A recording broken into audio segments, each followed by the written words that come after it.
দেখছেন PB news. আপনাদের সাথে আমি অবন্তিকা। নজর রাখবো আজকের খবরের দিকে। আগরতলা সহ ত্রিপুরার সব জায়গায় যানবাহন চালকদের সচেতন করতে আগরতলা মহিলা কলেজের এনএসএস ইউনিটের ছাত্রীদের সচেতনতামূলক লিফলেট বিলি। আগরতলা সহ ত্রিপুরার বিভিন্ন জায়গায় যান দুর্ঘটনায় খালি হচ্ছে অনেক মায়ের কোল। যান দুর্ঘটনা কিছুতেই নিয়ন্ত্রণে আনতে পারছে না ত্রিপুরার ট্রাফিক দপ্তর। আগরতলা সহ ত্রিপুরার বিভিন্ন জায়গায় যান দুর্ঘটনা নিয়ন্ত্রণে আনতে যানবাহন চালকদের সচেতন করতে বৃহস্পতিবার আগরতলা মহিলা কলেজের ছাত্রীরা আগরতলা শহরের রাস্তায় সচেতনতামূলক লিফলেট বিলি করে। মহিলা কলেজের এনএসএস ইউনিটের উদ্যোগে যানবাহন চালকদের সচেতনতামূলক কর্মসূচিতে বাইক, টোটো এবং অটো চালকদের সচেতন করা হয়। এনএসএস ইউনিটের এক ছাত্রী এবং মহিলা কলেজের এনএসএস ইউনিটের রমা ভট্টাচার্য জানান, আগরতলা সহ ত্রিপুরার বিভিন্ন জায়গায় যান দুর্ঘটনার কারণে অনেকের মৃত্যু হচ্ছে। মূলত বাইক চালকরা হেলমেট না দেওয়া, অতিরিক্ত গতিতে গাড়ি চালানো ও অসাবধানতার কারণেই দুর্ঘটনা হচ্ছে।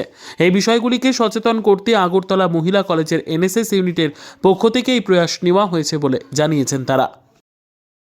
কলেজ এনএসএস ইউনিটের পক্ষ থেকে বর্তমান সময়ে আমরা লক্ষ্য করছি যে যান দুর্ঘটনা যেভাবে বৃদ্ধি পাচ্ছে, যার ফলে অনেক তরতাজা প্রাণ অচুরি ঝরে যাচ্ছে। যার কারণ হিসেবে আমরা লক্ষ্য করছি যে সিট বেল্ট না বাঁধা, হেলমেট না পরা, ট্রাফিক সিগন্যালকে মান্যতা না দেওয়া এবং দ্রুত বাইক চালানো। সেই জন্য যেহেতু এটা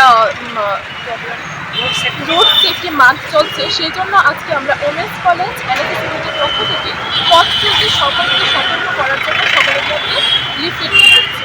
যেহেতু এই মাসটা হচ্ছে গিয়ে রোড সেফটি মাস, এই জন্যে আমরা এই ত্রিপুরা রাজ্যের জনসাধারণকে অ্যাওয়ারনেস করছি, সচেতন করছি যে যাতে সিট বেল্ট বাঁধা অবস্থায় যেন গাড়ি চালায়, তারপর হেলমেট ব্যবহার করে মনোবদ্ধ অবস্থায় যেন গাড়ি না চালায়। সর্বোপরি যে ছোটো ছোটো ছেলেমেয়েরা দেখা যায় বাইক নিয়ে চলাফেরা করে, তখন তাদের মাথায় হেলমেট পরে, এইগুলি যেন ব্যবহার করে এবং সরকার কর্তৃক যে সমস্ত নির্দেশগুলো দেওয়া হয়েছে সেগুলো যেন মান্যতা দেয়। সেই জন্যেই আমাদের আজকে bureau report, PB news. Annapurna medical hall, chemist and druggist. এখানে সকল প্রকার ওষুধ পাওয়া যায়। নবাবহাট মোড়, পূর্ব বর্ধমান। যোগাযোগ করুন 6295528655 অথবা 7602347696।